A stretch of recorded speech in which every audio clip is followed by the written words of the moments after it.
Hello friends, எல்லோரும் எப்படி இருக்கீங்க? இன்றைக்கி நம்ம என்ன வீடியோ பார்க்க போகிறோன்னா, ரொம்ப ஹெல்த்தியான ஒரு ரெசிபி தாங்க பார்க்க போகிறோம். கருவேப்பிலை துவையல் எப்படி செய்கிறதுன்னு பார்க்க போகிறோங்க. கருவேப்பிலை நம்ம குழம்புல சட்னிலலாம் சேர்த்தோன்னா பசங்களில் இருந்து பெரியவங்க வரைக்கும் எல்லோரும் ஒதுக்கி வச்சுருவாங்க.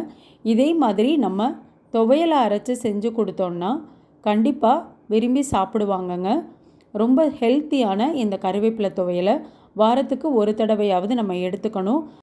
வாங்க இந்த டேஸ்டியான ஹெல்த்தியான கருவேப்பிலை துவையல் எப்படி செய்கிறதுன்னு நம்ம வீடியோக்குள்ளே போய் பார்க்கலாம். அதுக்கு பேன் எடுத்திருக்கேங்க. அதில் 4 டேபிள் ஸ்பூன் அளவுக்கு எண்ணெய் சேர்த்துருக்கேன். எண்ணெய் நல்லா சூடாகிறதுக்குள்ளே கருவேப்பிலை துவையலுக்கு தேவையான பொருட்கள் என்னென்னு பார்த்துடலாங்க. 3 டேபிள் ஸ்பூன் அளவுக்கு உளுத்தம் பருப்பு எடுத்திருக்கேங்க. 4 பல் பூண்டு எடுத்திருக்கேன்.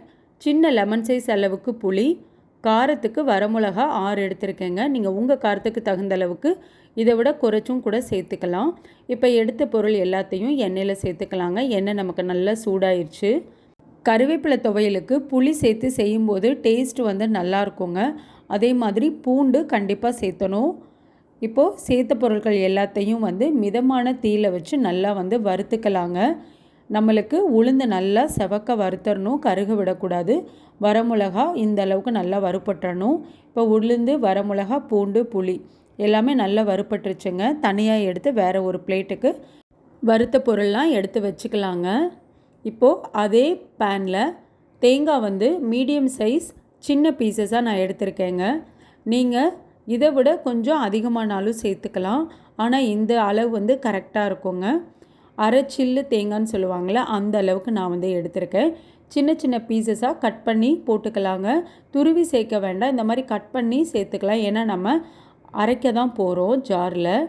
தேங்காய் ரொம்ப நமக்கு செவக்க வறுக்க வேணாங்க. கொஞ்சம் நமக்கு அந்த மணம் வரணும், அந்த ஸ்டேஜ் வரைக்கும் நீங்கள் வறுத்துக்கிட்டிங்கன்னா போதும்.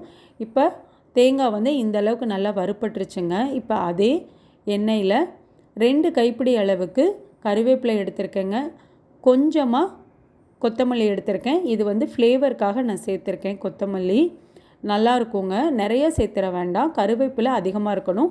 கொத்தமல்லி கொஞ்சமாக சேர்த்துக்கிட்டால் போதும். இப்போது கருவேப்பிலை, கொத்தமல்லி ரெண்டையுமே நல்லா வதக்கி விட்டுக்கலாங்க.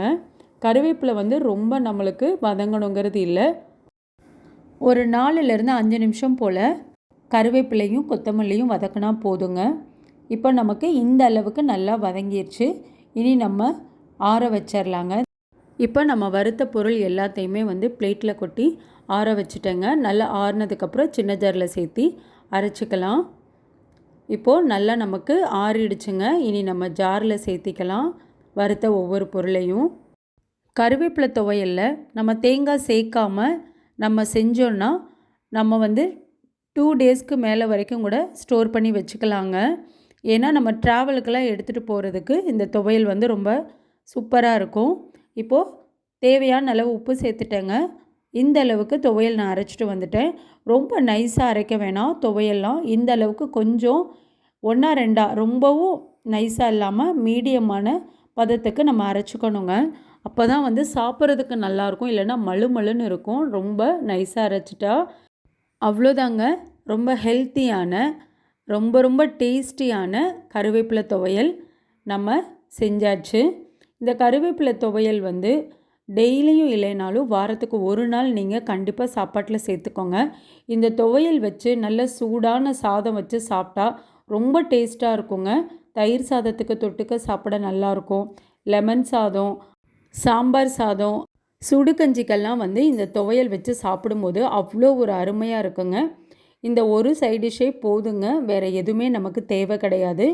அவ்வளோ ஹெல்த்தியான இந்த கருவேப்பிலை துவையல் கண்டிப்பாக நீங்களும் உங்கள் வீட்டில் செஞ்சு பாருங்கள். செஞ்சு பார்த்துட்டு எப்படி இருந்ததுன்னு உங்கள் கமெண்ட்ஸை எனக்கு சொல்லுங்கள். நீங்கள் இப்போ தான் நம்ம சேனலில் ஃபர்ஸ்ட் டைம் பார்க்குறீங்கன்னா ராம்நாத் கூரக்கடை கிச்சனை சப்ஸ்கிரைப் பண்ணிக்கோங்க. பக்கத்தில் இருக்க பெல் ஐக்கானையும் கிளிக் பண்ணிவிட்டு ஆல்ன்ற ஆப்ஷனையும் டிக் பண்ணிக்கோங்க. அப்போ தான் நான் போடுற புத்தம் புது ரெசிபீஸ் நோட்டிஃபிகேஷனில் உங்களுக்கு உடனுக்குடனே வரும். இந்த வீடியோ உங்களுக்கு பிடிச்சிருந்ததுன்னா லைக் பண்ணுங்கள். உங்கள் ஃப்ரெண்ட்ஸ் அண்ட் ஃபேமிலிக்கும் ஷேர் பண்ணுங்கள். இனி நான் வேறு ஒரு இன்ட்ரெஸ்டிங்கான ரெசிப்பியில் உங்களை பார்க்குறேன். தேங்க்யூ.